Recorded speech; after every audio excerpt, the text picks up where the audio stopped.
News on WDSU News at 4. We start with some major breaking news. Orleans Parish Sheriff Susan Hutson indicted in connection with an investigation into last year's jailbreak in New Orleans. So this indictment comes in connection with a state investigation by Attorney General Liz Murrell's office into last year's mass escape by 10 inmates.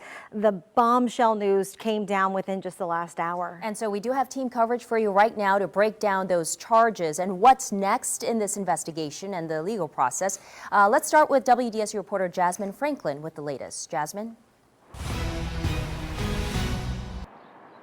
And Stella, we are still combing through all the new details from this case as we just heard from the Attorney General's office, Liz Murrell, providing that update right now. We do know Sheriff Hutson has been indicted, 30 counts indictment. They're facing several charges, including malfeasance in office, conspiracy to commit malfeasance, filing or maintaining false public records, along with a number of other charges. Now, documents show her bond has been set at $300,000, and she's not the only person facing charges. The sheriff's Chief Financial Officer Bianca Brown was also indicted on 20 counts, facing similar charges, including conspiracy to commit obstruction of justice. Now, this comes nearly 1 year after 10 inmates ran out of the Orleans Parish Jail here. Many of those inmates were facing serious charges and now all have been brought back into custody. But there were many concerns, specifically with the sheriff, regarding a timeline of notifying the public after the escape happened last May, and also how the jailbreak was even possible. Michelle Woodfork is set to take office here as the new sheriff of the Orleans Parish Sheriff's Office starting on Monday. Reporting live outside of the jail, I'm Jasmine Franklin. Back to you. Now, all of this comes just one day after Hutson made her farewell address, set to officially vacate that office on Monday. Yeah, but before that, she is set to make her first court appearance tomorrow. WDSU reporter Alyssa Gomez picks up our live team coverage. Alyssa, we know that there's an ad hoc judge, former Judge Franz Ziblich, who will hear this case tomorrow. Yeah, Travers, and I'll tell you, as soon as we got here to the courthouse, all the reporters running inside to try to get a copy of the affidavit. Unfortunately, the clerk's office telling us that they do not have that paperwork in hand just yet, so they cannot give us copies, and told us to come back tomorrow morning, which we will be here.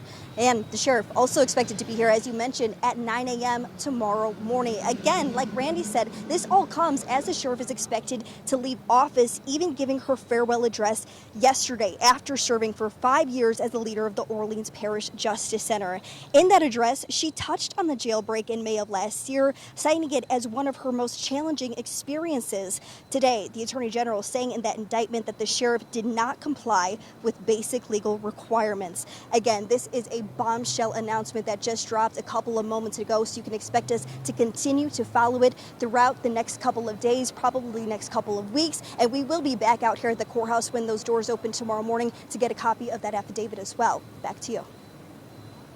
Live right now, former state and federal prosecutor Matt Coman. Matt, big question here. How do we go from a jailbreak, which some people said was maybe incompetence, to criminal charges now for the sheriff of Orleans Parish? Well, actually, the malfeasance in office charge actually can charge anyone with failing to perform a duty that they were required to perform. So the statute itself is very wide in scope. In fact, I believe there was another individual's, a sheriff's office employee, actually Sterling Williams, who was charged with one of the same type of offenses and failing to perform various security requirements of his particular role. So we've got the malfeasance as well as the failure to maintain accurate records and filing false public records, as well as the obstruction of justice charge itself. So you've got a wide range of charges. You got 30 counts total against the sheriff and 20 against the CFO. So it looks like there was a thorough investigation, and it's not just one particular incident. It's going to be multiple requirements that were violated, and that's what we expect to see in the indictment when you do see it. And Matt, when it comes to those documents, would this be something along the lines of, because again, a lot of this is just speculation, but is this the handling of those documents, the covering up involving those documents as it relates to the jailbreak? The obstruction of justice charge and the failure to maintain accurate records and or filing false records can actually be altering a record and filing some false record, or withholding the filing of a document and a record that you were required by law to file. So again, that particular charge, again, like the malfeasance in office charge, is very wide in scope, and a number of different factors could go into that particular violation. And Matt, real quickly, so if convicted, what kind of jail time or penalty are we looking at? All these are felonies, every one of them, from the malfeasance 0 to 10 years up to 20 years in prison, 10 years on the obstruction charge, depending on what the underlying or predicate offense would be. So they're all felonies. There's no mandatory minimum on any of these. And obviously the sheriff and the CFO, if they were convicted, would be first offenders. So that would be up to the district judge that would have that case, but they're all felonies. All right, Matt Coman, stick around. You're no stranger to prosecuting high-profile cases. You prosecuted former Mayor Ray Nagin.